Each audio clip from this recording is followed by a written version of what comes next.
there's just so few white barbershops, only because this haircut is so easy to produce.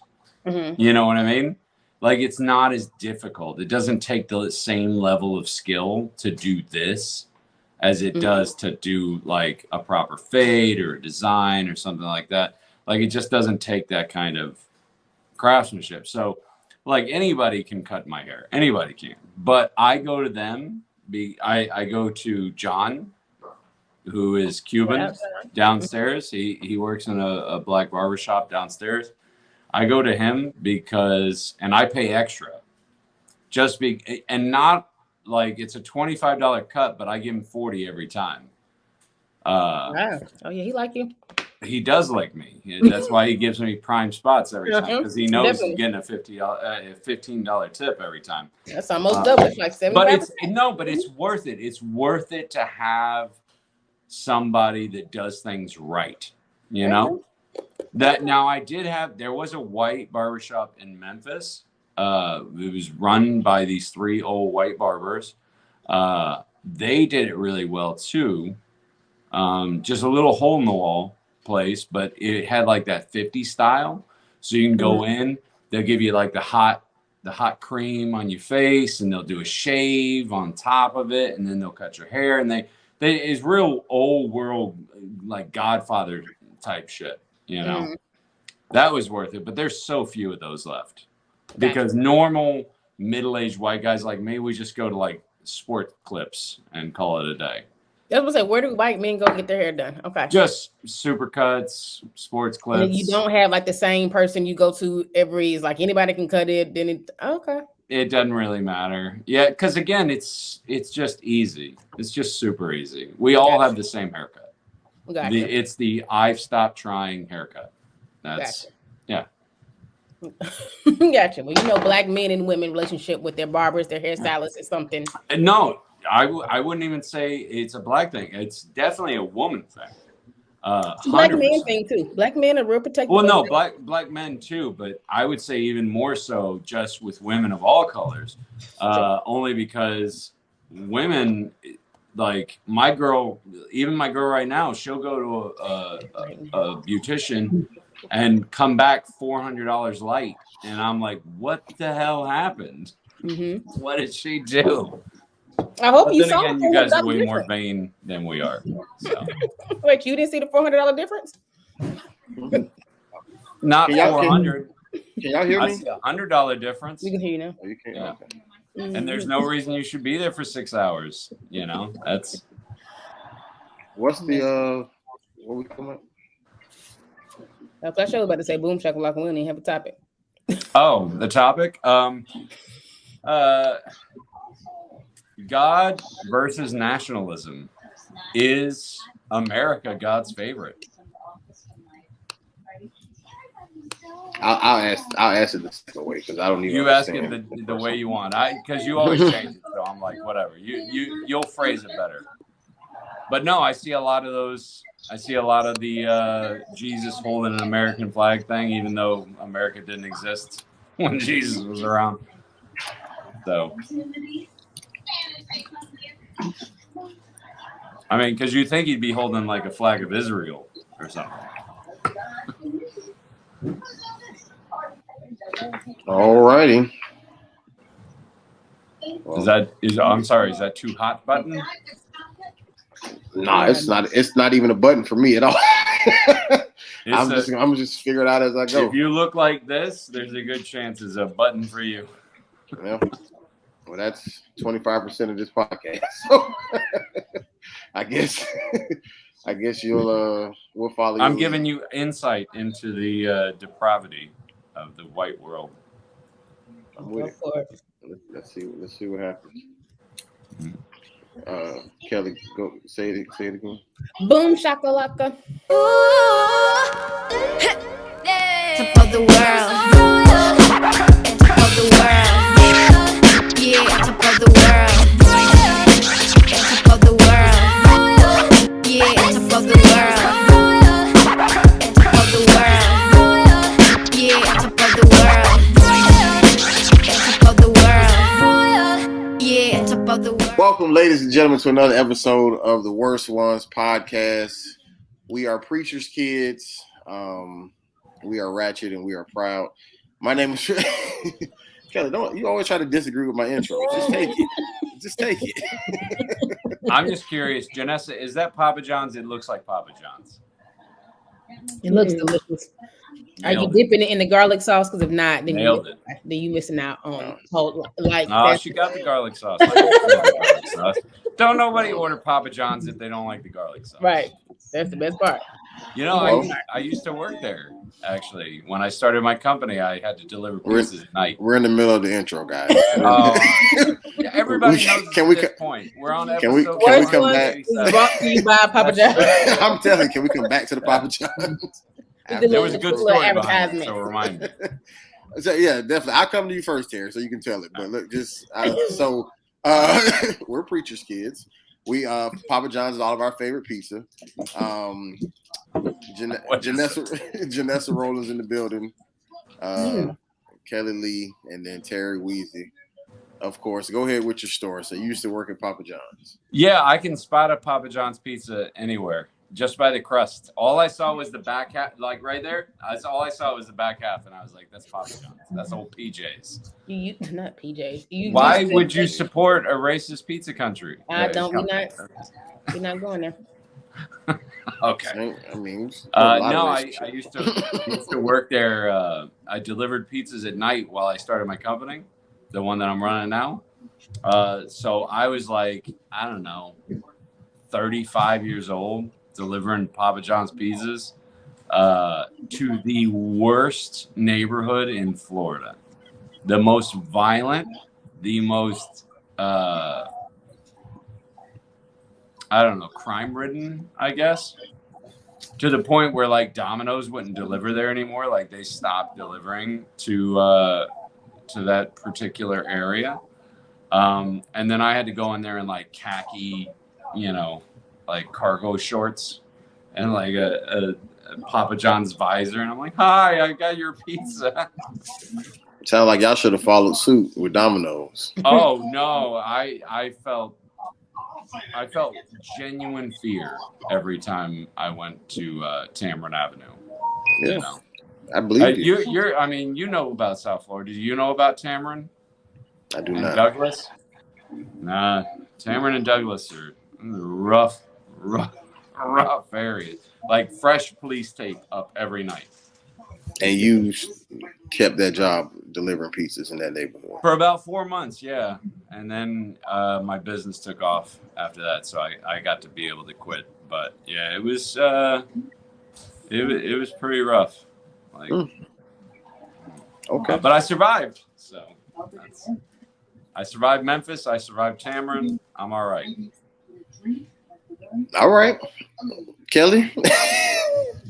I'm good. No complaints. Still on. Got your little woke bun wrap on your head. It's real bad.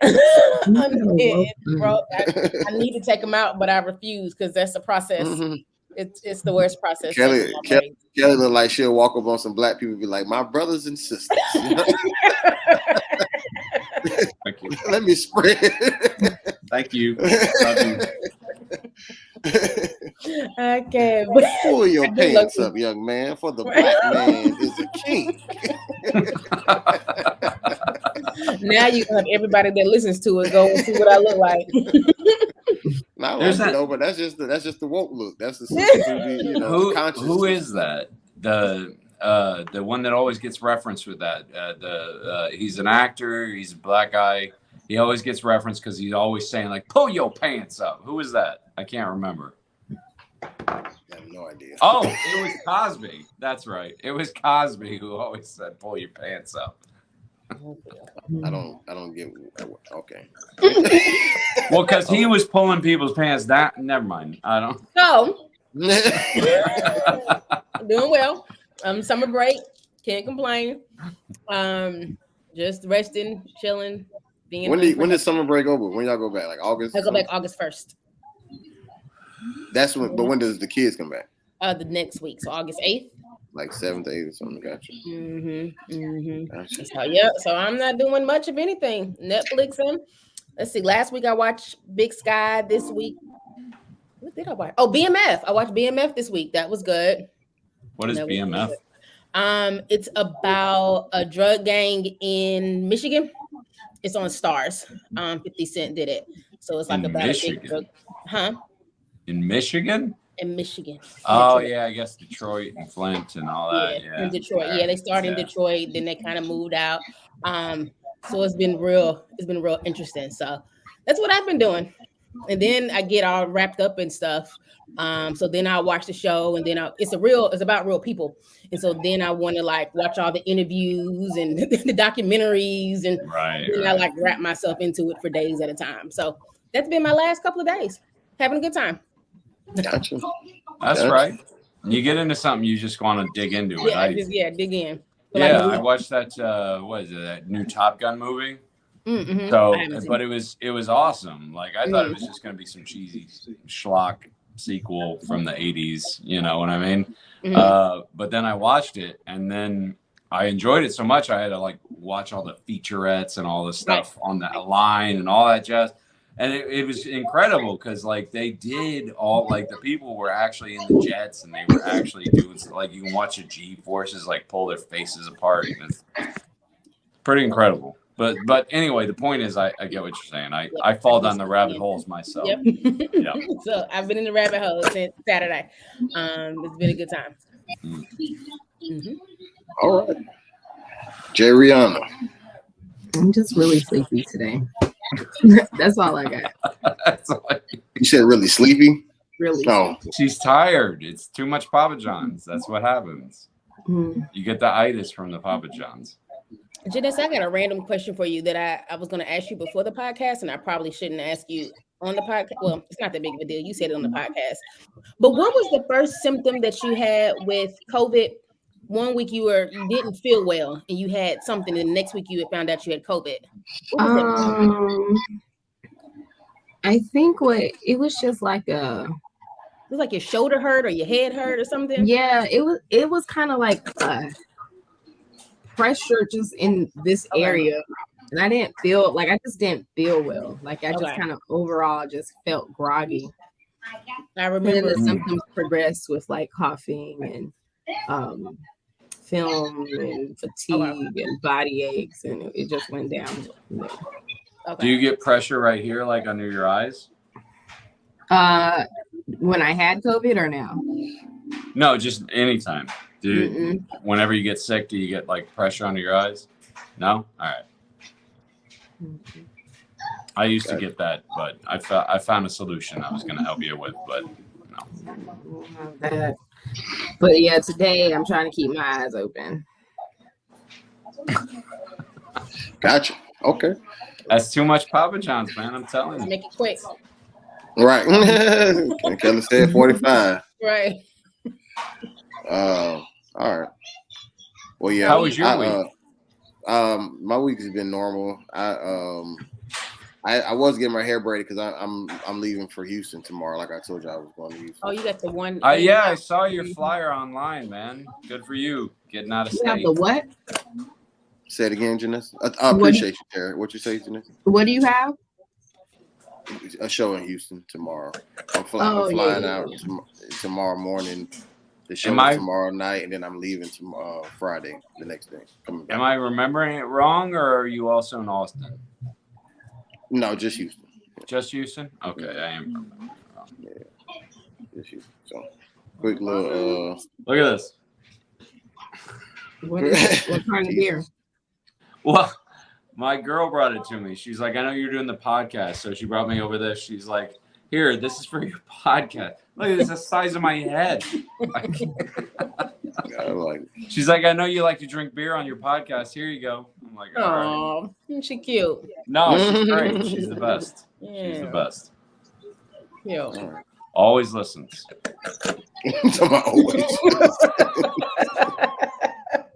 She does. She always listens to all my podcasts. And you mean the podcast? I thought you meant like she always listens to what I say. Like, I was like, okay. No, she always listens to my podcast. And what more can you want out of a woman? You know. Did she listen to this one? Yeah. Oh, we love her. What's her name? Miranda, you met her. Oh yeah. She came to Georgia. Hi, girl. She sure did. That was like a year. Hey, Miranda. A year ago. Come here. Y'all holding strong.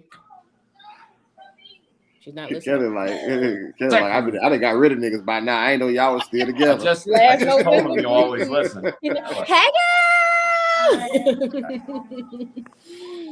Last November, nope. That's hilarious. All right, well, Terry, go for it. It's on you, man. Is God's favorite America?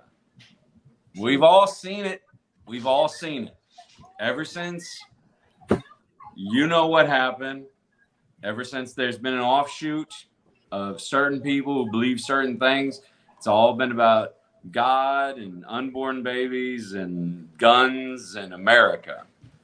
But is America actually God's favorite?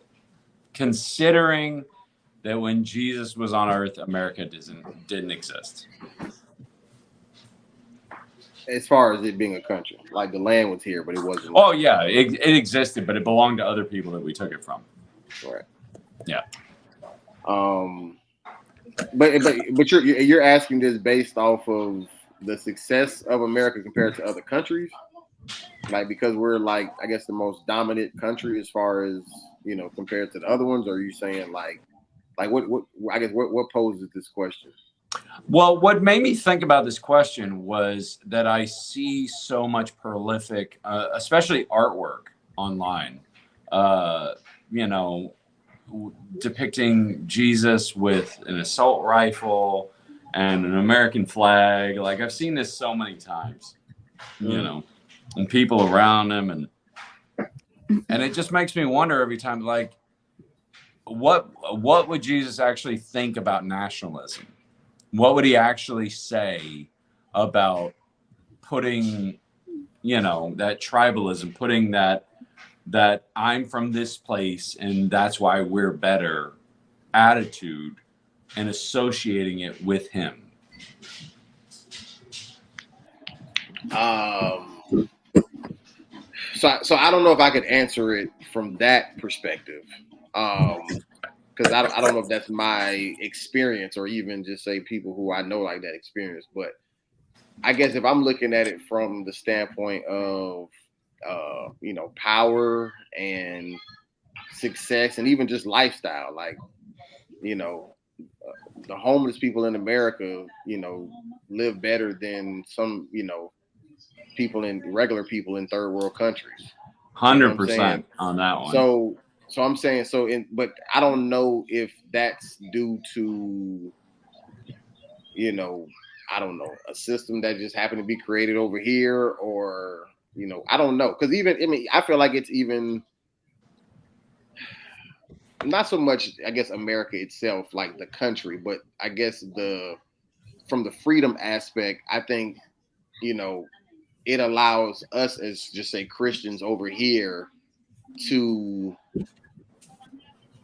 just say have a relationship with God that looks different than somebody who's in a third world country. Like if you in a third world country, your prayers look a lot different than me, you know what I'm saying, here in America. And once again, I don't know if that makes America God's favorite because we have the privilege of having just say less,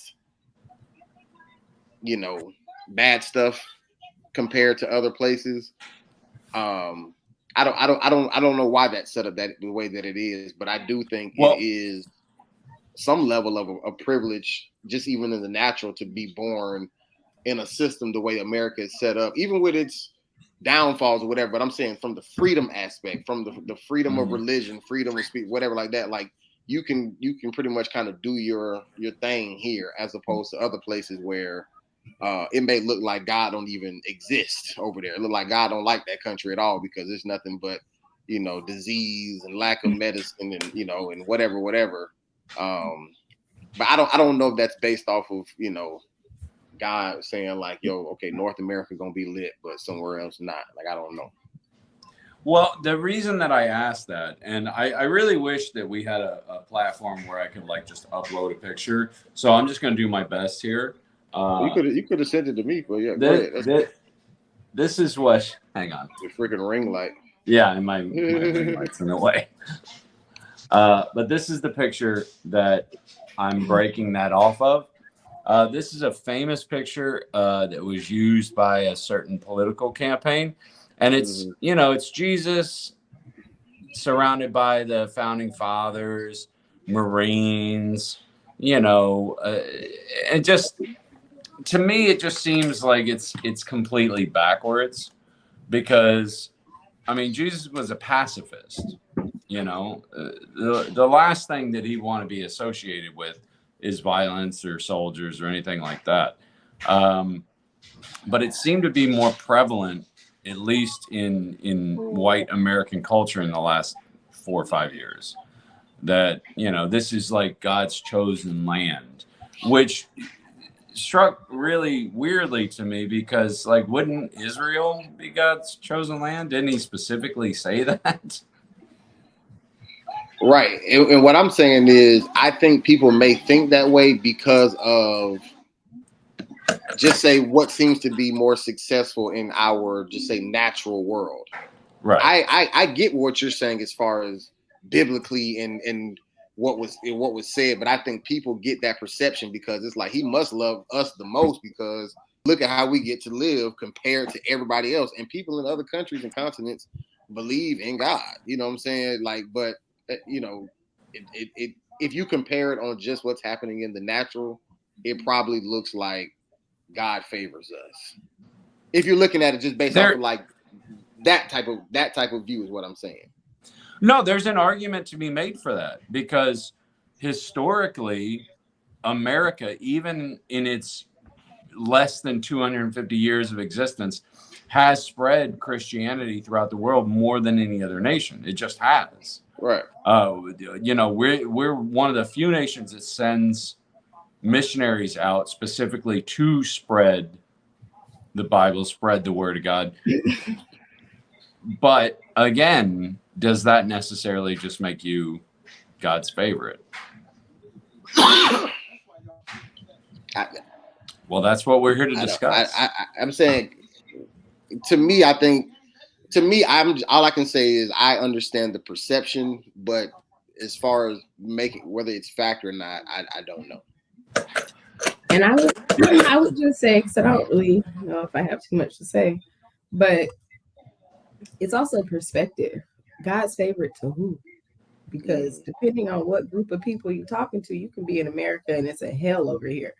Right. So it just kind of means like to white people, to privileged white people with status, maybe, yeah, they'll probably see it that way. But other Americans, especially minorities, we might not see it so much that America's God's favorite.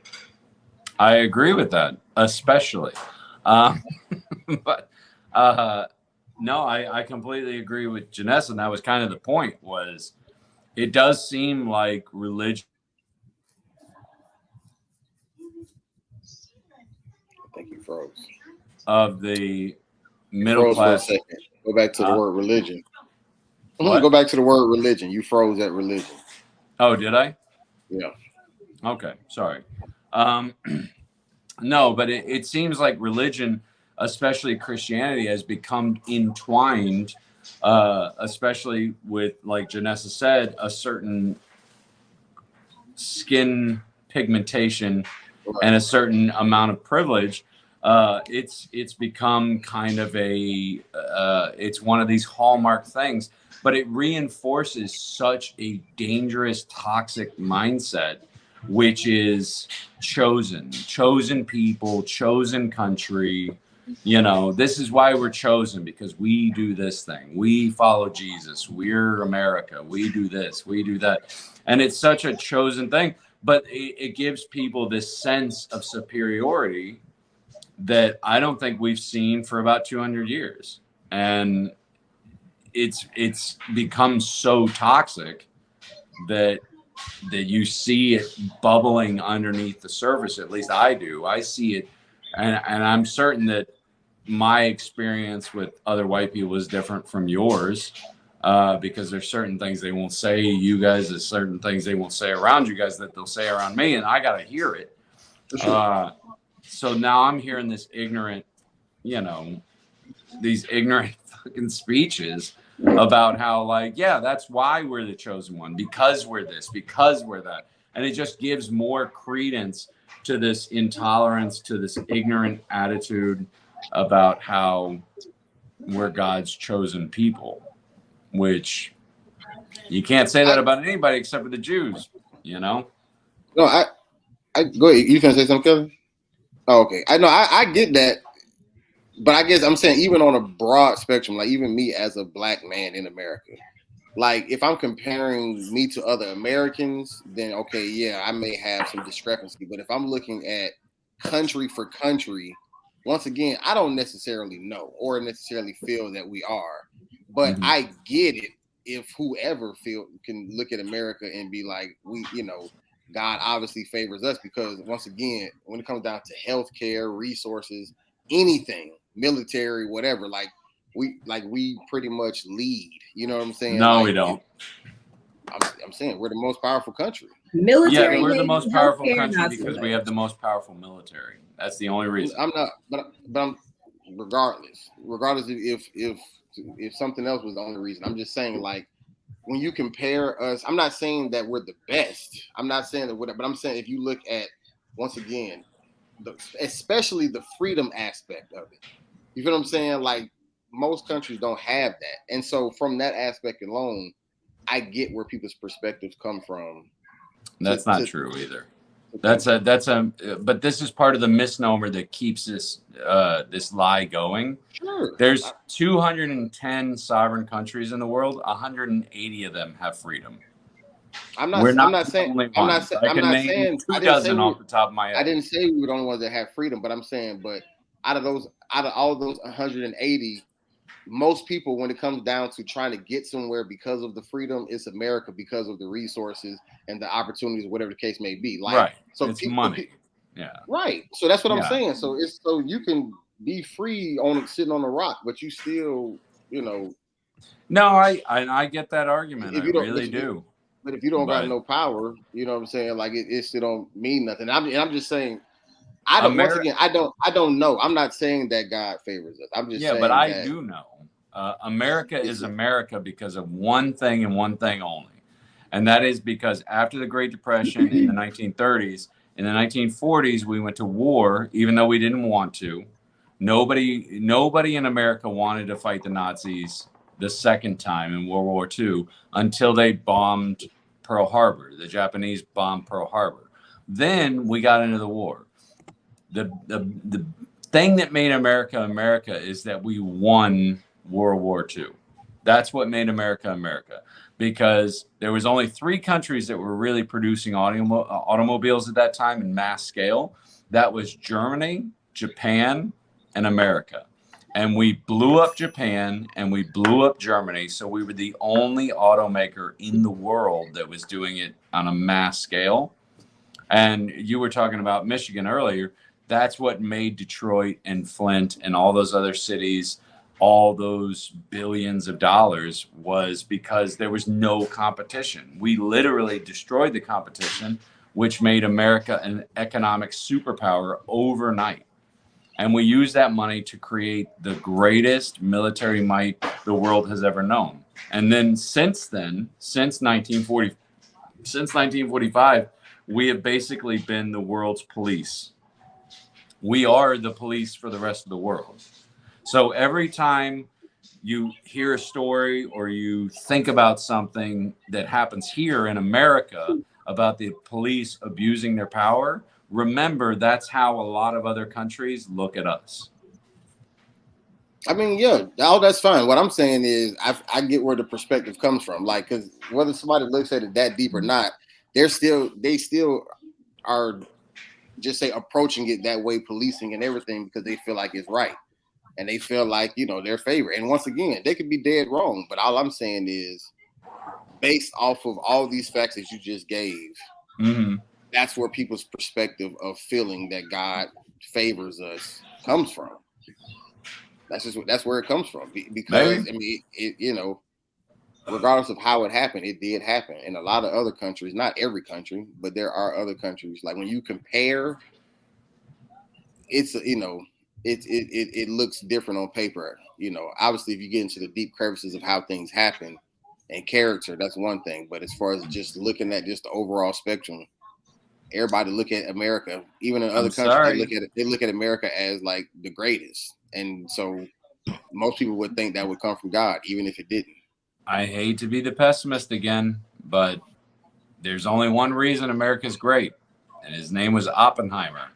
I'm saying he developed the atomic bomb, and by developing the atomic bomb, he allowed us to win World War II. That's fine. And in doing so, and do you know what he said after the first successful test of the atomic bomb? His quote was, "I have become death, the destroyer of worlds." And most people don't care how things happen, bro. They just embrace they want what the results. Like, right, that's what I'm saying. Like nobody's going through the process of how your iPhone is made. You just buy it and use it. That's right, because they got to put nets on the buildings over there because people jump out because it's a nightmare. It's a nightmare in there. Right, but nobody cares. Yeah, they won't even let them kill themselves. Yeah.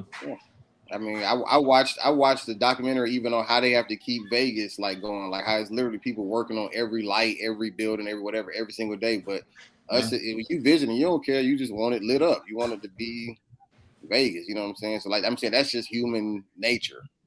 But like I said, even if they are dead wrong, like it's pretty clear to me why they think the way they think. Well, let me give you another aspect to this, because this is the other thing that I really wanted you guys' opinion on. Do you think that it's sacrilegious to do that? Do you think that it's actually an affront to God to say that he prefers America to other countries? Because remember, we're all God's children, right? So that was going to be my question in the first place: does God have favorites? Period. And I think I walked away a little bit when Janessa was talking. But I think one of the things, and quote, correct me if I'm wrong, because I ran through the ladies' room, that you said was it depends on. Well, say her name again so she looks up. What's she? First of all, I'm looking at Bible scriptures, but I can't. Of course, she's going to have to bring us something. Yeah, she's going to get me on a scripture. That's just the Rowland child. Right. So does God favor Janessa because Janessa comes on the podcast every week with Bible scriptures and the rest of us come with opinions? And Terry sometimes quote them wrong. Does God have favorites? I just throw that in there. Just put. But no. I am as God made me. So does, I guess that's my question in the first place. Does God have favorites at all? So I know we've listed the pros and cons of America and pros and cons of other countries. But does that mean that he favors us to anyone else? Because I was going to say the same thing that you just started with, Terry. We're all his children. Right. And so I wouldn't say he favors us.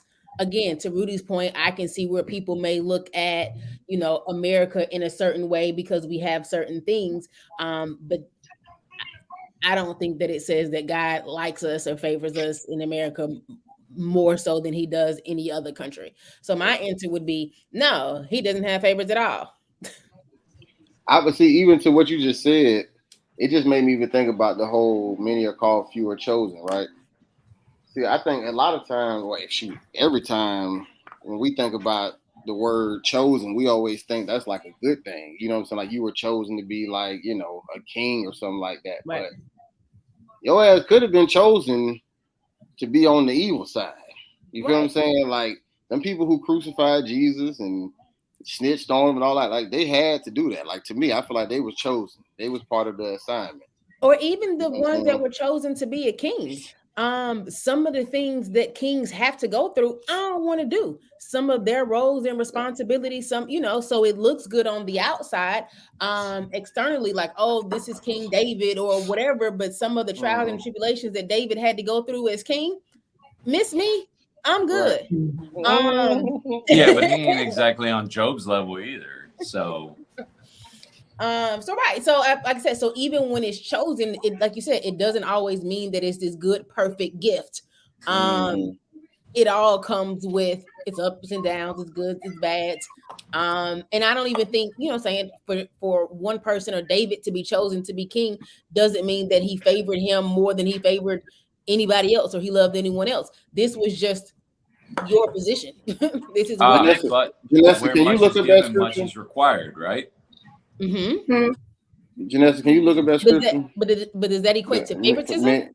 Many are called, few are chosen. Because I require more of you. Does that equal I favor you? Well, no, it's just saying I gave you more, so now you have to do more because I gave you more. Right. And but why? Why are you giving more compared to somebody else though? Because you were given more. But why? Where much is given, much is required. But I'm saying, but what makes you the person that was given more, as opposed to somebody else? I would normally think that that's God's favor, but God's favor can turn to God's wrath pretty quickly, because where much is given, much is required. That's a contract. That's an agreement. That's saying I'm giving you more, but that doesn't negate so go that and do more. And if you don't do more, I'm gonna take it away from you. But that don't negate that there's a favor, though. What's that? But that doesn't negate the fact that they can still be the favorite, even with all that. Here's the problem with being the favorite. Here's the problem with being the favorite. You can more easily become hated when you're the favorite than when you're not.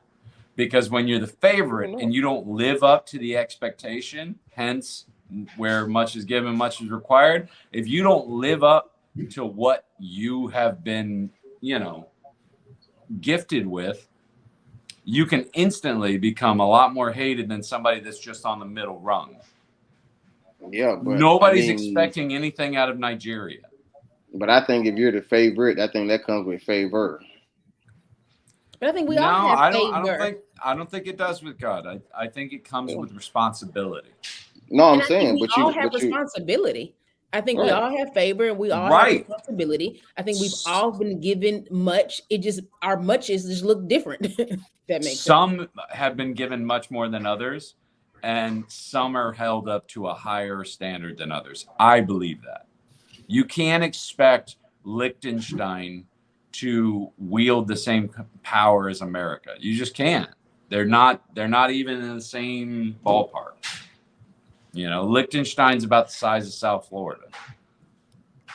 So then they've been given within what they have. America, like you said, is bigger. So of course we have more responsibility because it's bigger. So when we fail, that's bigger too. So I have a question. Mm-hmm.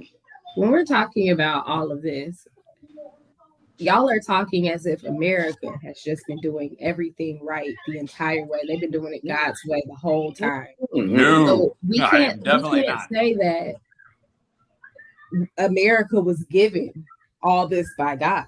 No, we were given it by the atomic bomb. But that's not by God.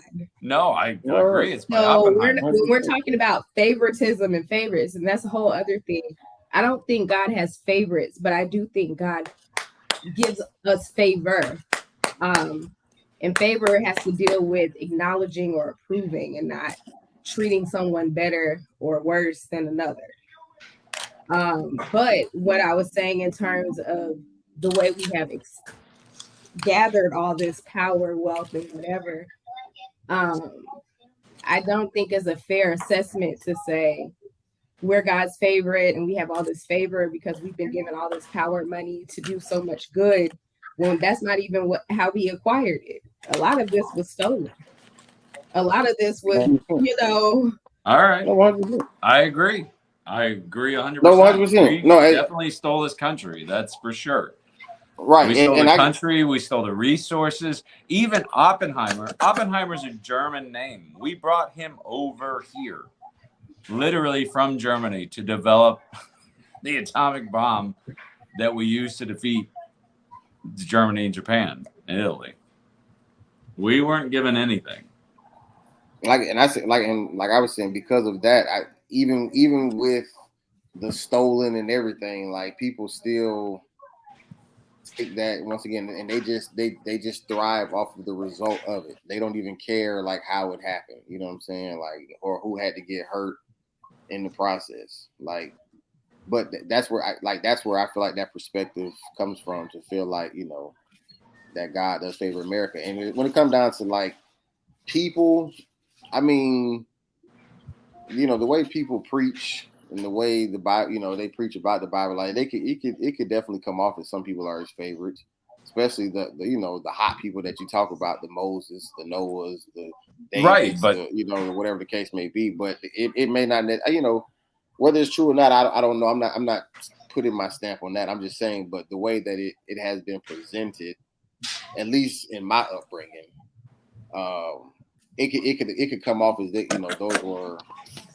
you know, favorites in some sort of, you know, or another. Go ahead, Kellie.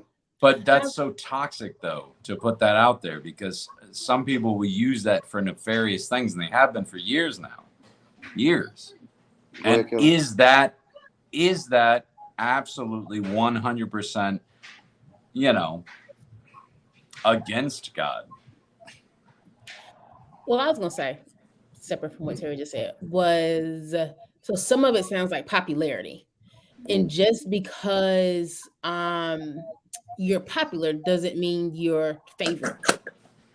Either favorite. Just because you're known for something, just because you're bigger in something or gifted in something or whatever, doesn't necessarily mean you're the favorite. Just because you're the best at something doesn't mean you're the favorite. So I think I go back to the original question and Otherwise known as the R. Kelly theory. say that no, I don't think God has favorites. And I definitely don't think he favors America. That was all. So why do we feel that way? Is it because the people we don't. Well, we don't. Not you. They're not on I'm that saying, podcast. no, I'm saying, why is there a big swath, I'm a telling big you why. percentage of America that actually believes that? Is I'm it telling you because that the haves always believe that they have it for a purpose, for a reason, and the have-nots have it not for a purpose as well? Everything is measured off of your resume and what you have. It's tangible things. You know what I'm saying? Like, that's why even when people get money, they like to buy, you know, name brand stuff or whatever and show it off, because it's a symbol of success. You know what I'm saying? So when you have, you know, these certain privileges, like it feeds into your ego. You know what I'm saying? And it so it automatically makes you feel like God must love me if he allowed me to live like this. You feel what I'm saying? Like, I'm not saying that's correct. Not for me to saying live like this, and for somebody else who lives horrible to live that way. It justifies. Of course they do.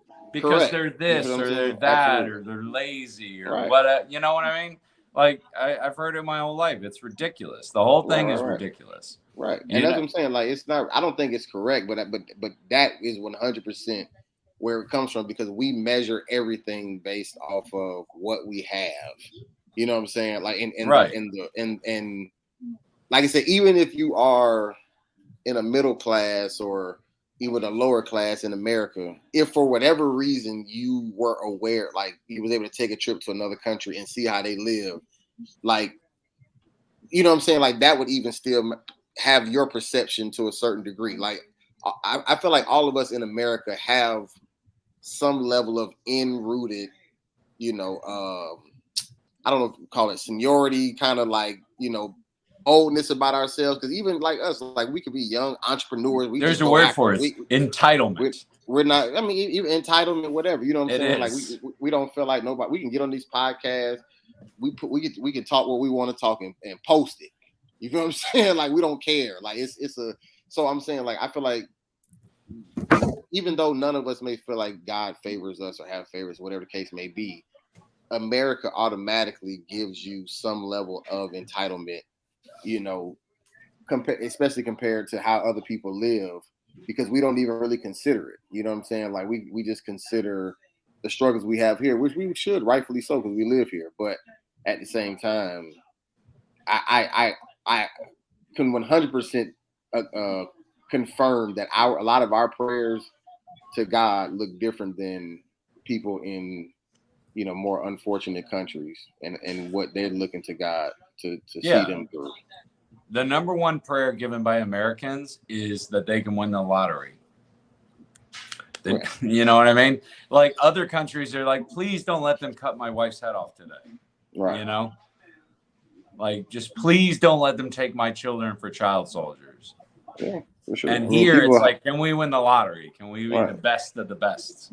People hiding to pray, you know what I'm saying? Or have church service or whatever the case may be. I mean, it's a I don't know why it's like that. You know what I'm saying? Like I don't have the answer for why it's like that, or and why we were able to be born here in America, because like we didn't choose our parents, we didn't choose where we was gonna be born at or whatever. Like we could have been born anywhere. That's right. We're not here.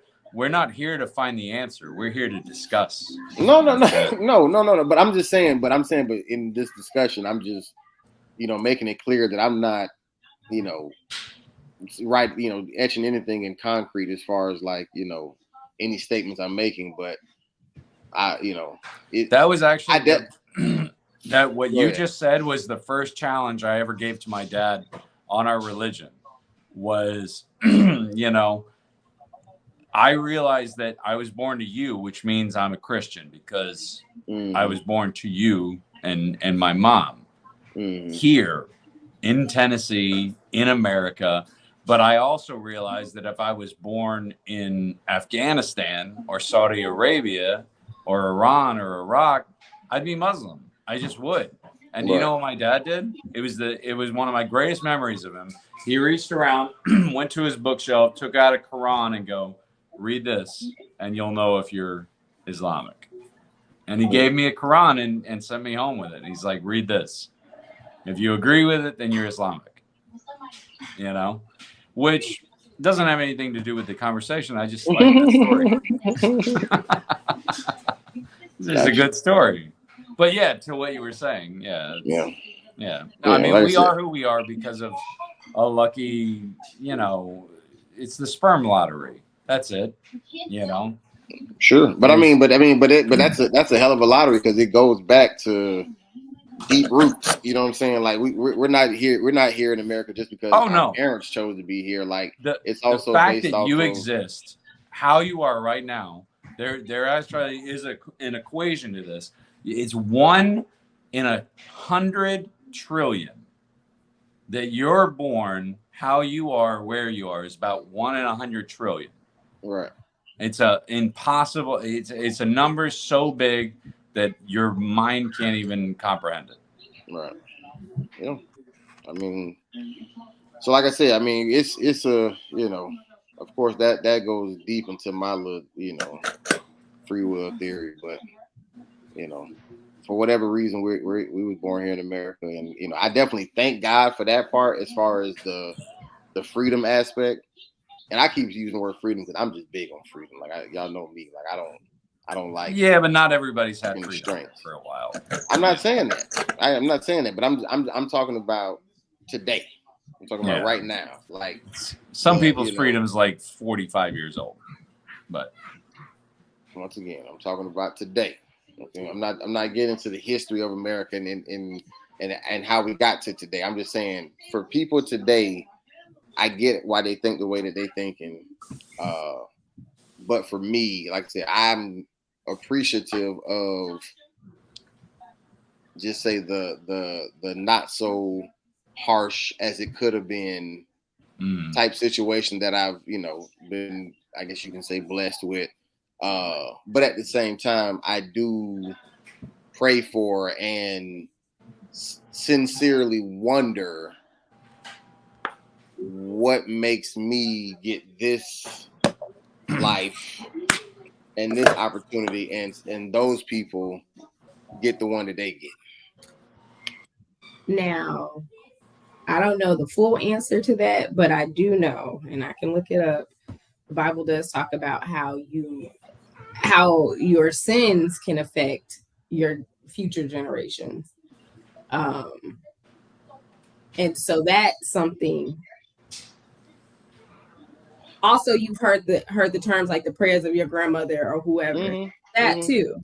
Sons And of we your all father. know, or father, and we all know prayer changes things. So I think in addition to God's grand scheme of things, I think that also there's that we have things that we're doing in our life, whether it's the right things or the wrong things, that do affect our future generations.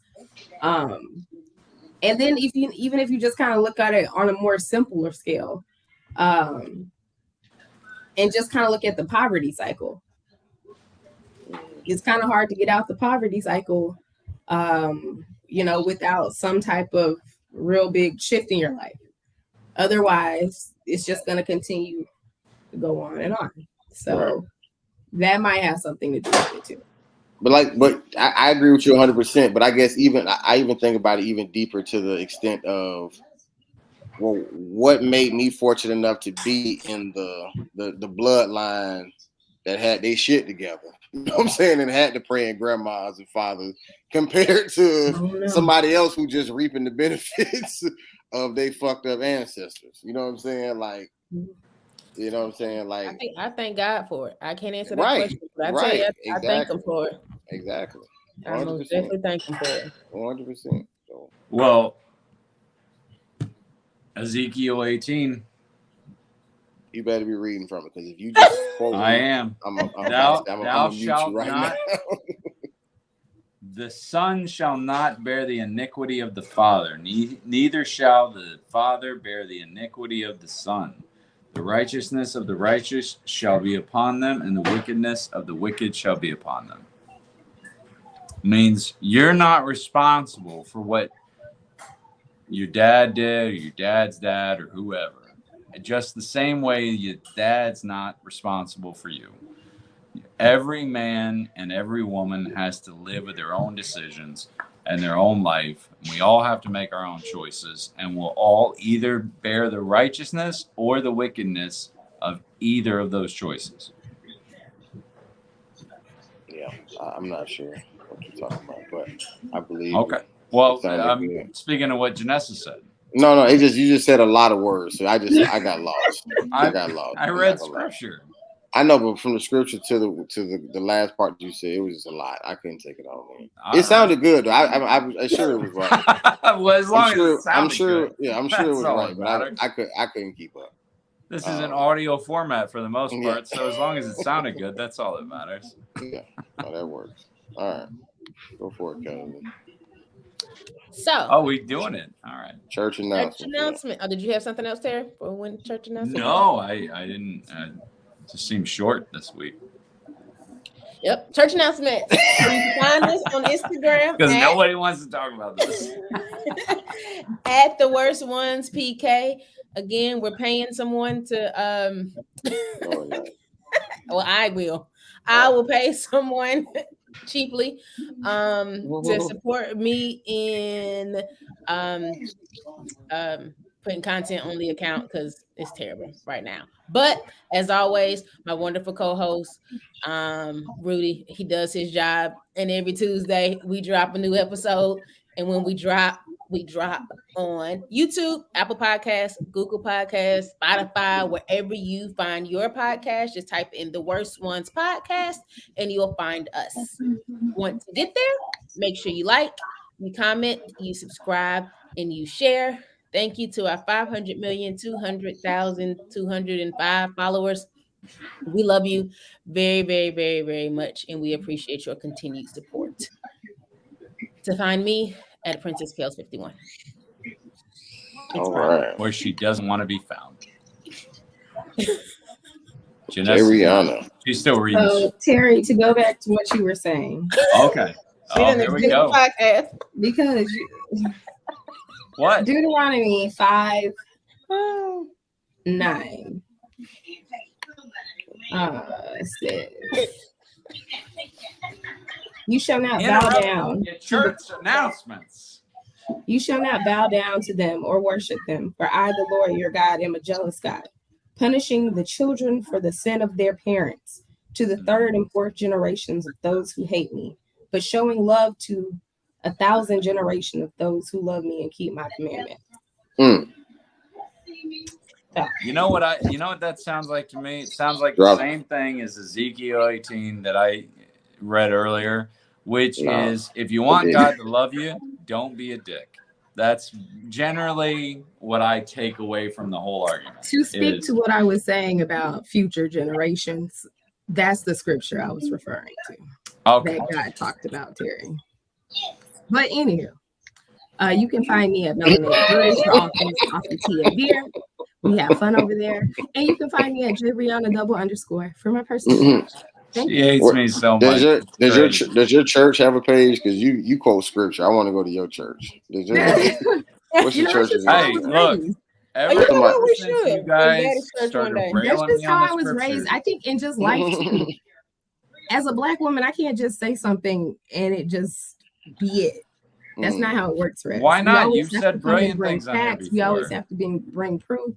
So no, I'm not just gonna sit up here and say something and not have a scripture. You should get some of this white privilege. It's great. Actually, I love being Black. Black women. I know. I'm so Black jealous. women back it up with facts and on the dance floor. I know. And you guys make fun of it, but I like the fact that's my favorite part of doing this thing is that you guys hold me accountable when I get something wrong, and then I got to go back and do it again. All right, Terry. Come on, Terry. What? No, the only way you get better at something is by trying to do something better than your ability. You know what I mean? You do something harder than your ability get drunk to do. And sensitive at the end. What's that? You always get drunk and sensitive at the end. Let him have his moment. Not trying to be sensitive. It's just logical to me. That's it. I'm a computer, but anyway, I don't have these emotions you're talking about. No, actually, instead of doing the promos this week, what I am going to do is I'm going to put my money where my mouth is. We've been doing this a long time. So I'm going to say for every person, you can go to Terry Wayne Comedy. You can go to on any social media, or you can go to the Worst Ones on Spotify, YouTube, any of those pages, Worst Ones podcast. If you share this podcast, I will personally send you $5 on Venmo or Cash App. Just send me a screen grab of you sharing it, and for every episode you share, I will send you $5. Sharing it how? Like a text message? On any text messages, on social media, wherever you share it, take a screen grab of it, send it to me, $5 your way. Cut this out, Rudy, and I'm gonna post that so he can repost it on his page. Yeah. Okay. Oh, I'm not. I mean, let's do it. Look, either we're doing this thing or we're not. All right, you know what I mean? I think Kellie we have already great said she conversations on here. I think it's something people need to hear, and I'm willing to put my money where my mouth is. So, all right, let's do it. Let's go. Rudy, can we do this tomorrow? Can you work on this tomorrow? Do it. We'll work it out.